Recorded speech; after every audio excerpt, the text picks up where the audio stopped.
Bonjour, ici France Clermont de Le PowerShift. J'ai un document important à partager avec vous. Je l'ai partagé déjà à de nombreuses reprises. Cependant, maintenant, je veux le lancer grand public parce que tout le monde est affecté. En ce moment, il y a des gens qui regardent, qui sont des commerçants, peut-être des gens qui travaillent dans des municipalités, des fournisseurs de services publics. Alors, ce document s'adresse à vous. Je vais vous en faire la lecture parce que les commerçants également ont des droits. On leur a imposé beaucoup de contraintes depuis presque un an maintenant. Et donc, ce document-ci, dont je vais vous faire la lecture et que vous pourrez retrouver sur Internet également dans notre site, mais je vais vous donner les liens un peu plus tard. Donc, tout ce que je vous montre aujourd'hui, ça va être sur Internet. Je veux vous mentionner que quelque part dans la lecture, vous allez entendre que les commerçants peuvent être poursuivis en justice pour ne pas respecter les chartes de droits et libertés. C'est un document ici qui a les 6 premières pages. Ce sont 6 pages que vous pouvez remettre aux municipalités, services publics, aux commerçants qui ne respectent pas l'exemption du port du masque. Les 11 pages qui suivent, que vous pourrez trouver sur Internet toujours, ce sont les lois et règlements qui appuient ce qu'on dit dans les 6 premières pages. Je veux vous mentionner également dès maintenant que lors de la lecture de la lettre à la vérificatrice générale, Mme Guylaine Leclerc, nous avons parlé d'amende là-dedans. Alors, c'est à ça qu'on référait à ce moment-là. Alors, je vous fais un partage d'écran dès maintenant pour vous faire la lecture du document, pour que ce soit plus clair. Et si je procède de cette façon-là, c'est qu'il y a des gens qui sont malentendants. Alors, eux, ils pourront suivre également le cours des événements. C'est pour ça que je suis sensible à leur cause. Voilà. Municipalités, fournisseurs de services publics et propriétaires de magasins, connaissez vos droits. Vous risquez une poursuite judiciaire. Aidez les citoyens et cessez ces mesures illégales avant qu'il ne soit trop tard. Les citoyens ont des droits et des choix auxquels les politiques d'entreprise ne peuvent interférer légalement. Exemple, refus de service concernant le port du masque. Ceci est illégal. Sachez que la loi 66 ne surpasse pas nos droits, ni au niveau national, ni à l'international. Les municipalités et les sociétés de services publics, y compris les magasins, qui imposent les masques via leur politique d'entreprise au-dessus des droits des citoyens, sont ouverts à des poursuites judiciaires massives dans toutes les provinces, y compris la province elle-même, pour des confinements illégaux, pour refus de service sans masque et refus de raisons médicales, les tests PCR forcés et violation des droits de la personne au niveau provincial, national et international, discrimination des droits de la personne, l'égalité et liberté de la personne, etc. C'est une lettre qui a été composée par Mme Nicole Lebrasseur pour l'Union du peuple canadien. Alors, on continue. L'exemption des masques au Québec, en Ontario et au Canada. La discrimination, pénalité et amende en date du 3 décembre 2020. Voici. Autre accusation criminelle dans le Code criminel du Canada. Infraction perpétrée à l'égard des enfants, article 718.01. Le tribunal qui impose une peine pour une infraction qui constitue un mauvais traitement à l'égard d'une personne âgée de moins de 18 ans accorde une attention particulière aux objectifs de dénonciation et de dissuasion d'un tel comportement.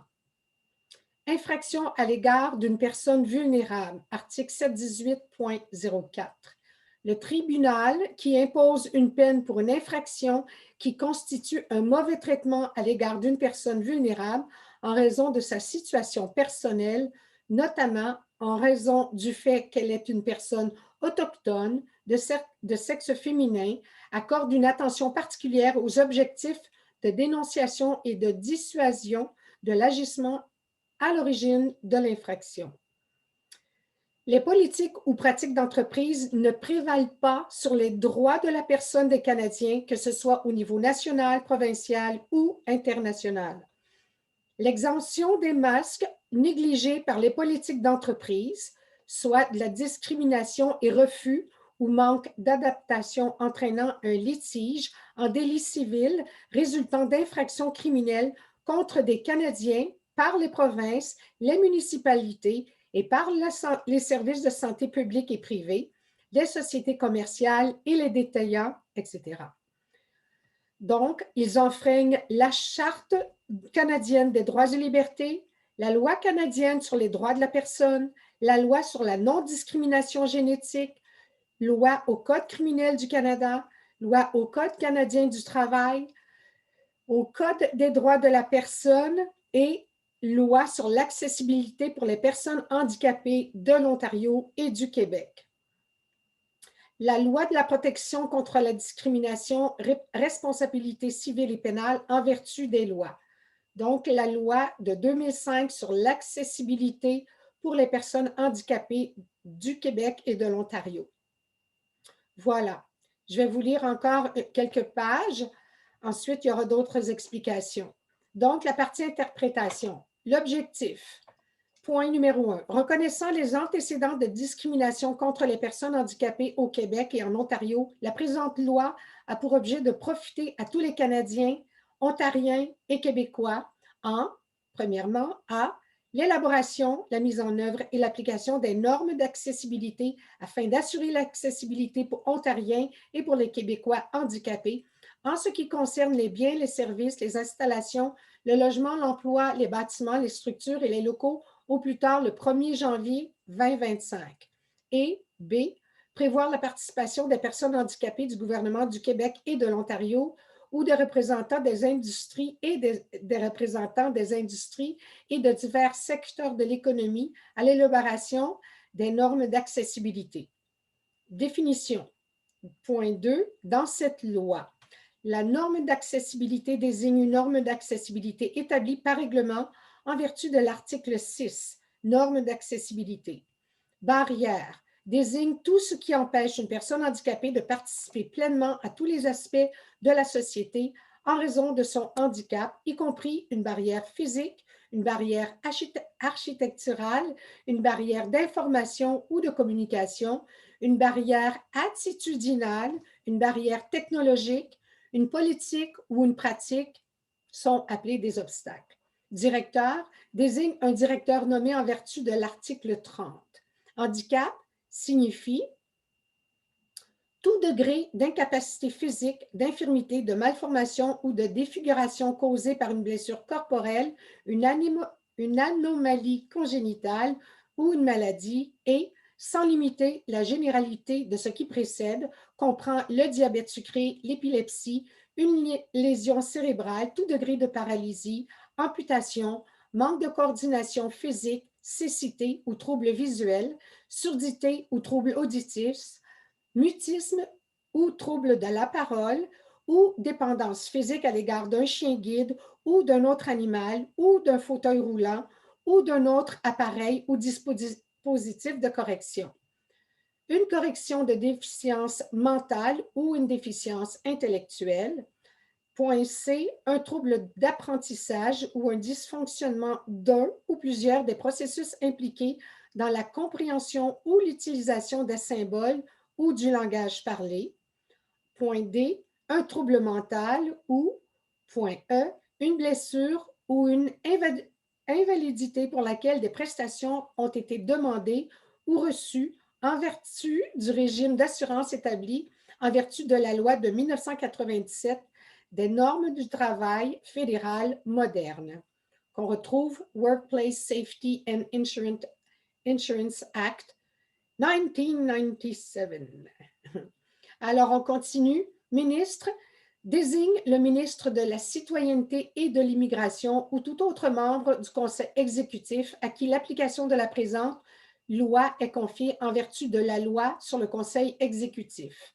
Organisation désigne toute organisation du secteur public ou privé et comprend, point A, le gouvernement du Québec et de l'Ontario et tout conseil, commission, autorités et autres organismes du gouvernement du Québec et de l'Ontario.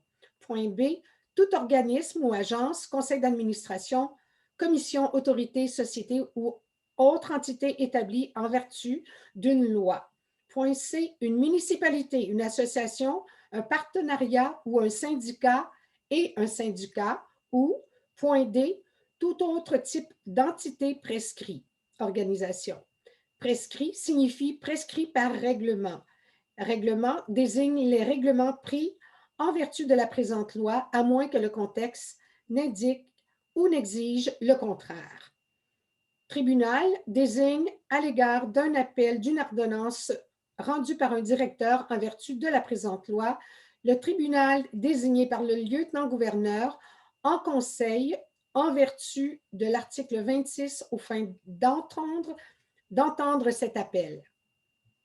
Section modification avec date entière d'entrée en vigueur. C'est complexe, mais c'est ça les lois. C'est fait pour nous mélanger, justement.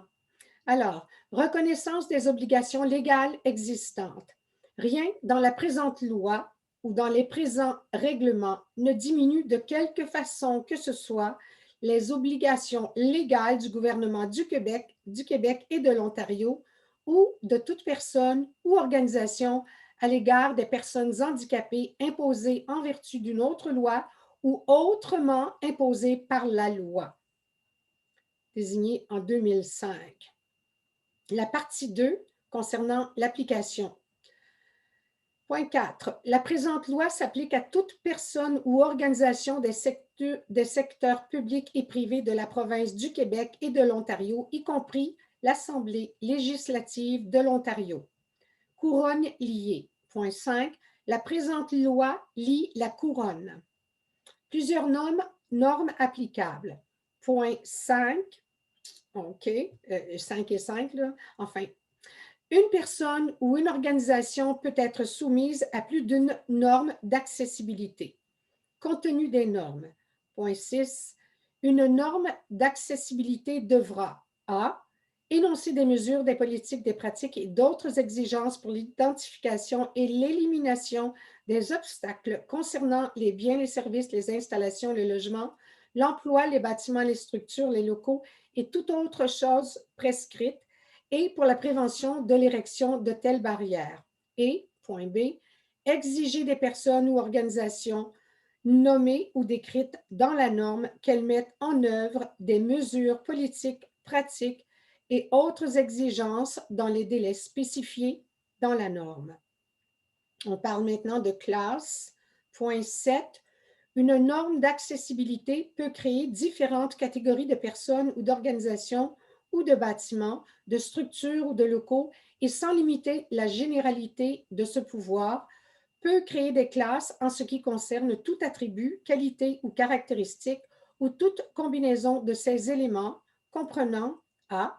Le nombre de personnes employées par des personnes ou des organisations ou leur revenu annuel, b. Le type d'industrie dans laquelle des personnes ou organisations sont engagées dans le secteur de l'économie dont font partie des personnes ou organisations.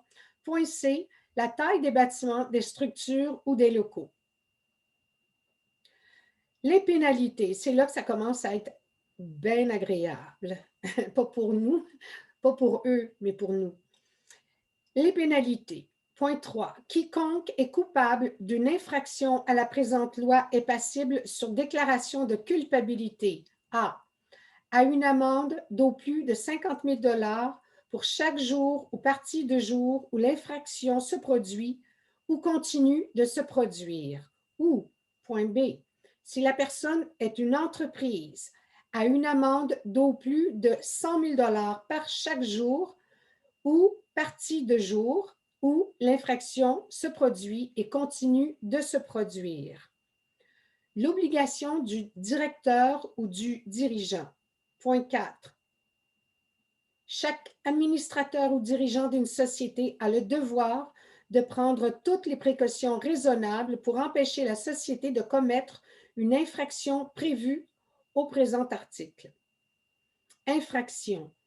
Tout administrateur ou dirigeant d'une société qui a une obligation en vertu du paragraphe 4 et qui omet de s'acquitter de cette obligation est coupable d'une infraction et passible sur déclaration de culpabilité d'une amende d'au plus 50 000 $ pour chaque jour ou partie d'un jour où l'infraction se produit ou continue de se produire. Conflit.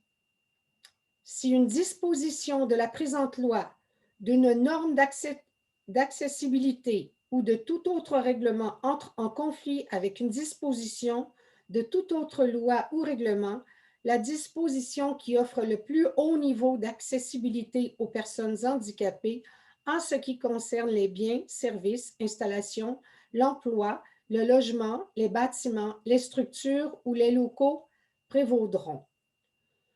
Vous pourrez également consulter les lois de l'Ontario qui ressemblent beaucoup à celles du Québec en ce qui a trait à tout ce dont je viens vous lire, ce que je viens de vous lire. Il y a encore 11 pages. Je vais vous faire grâce de la lecture. Cependant, vous trouverez le détail des lois dont je viens de vous faire la lecture.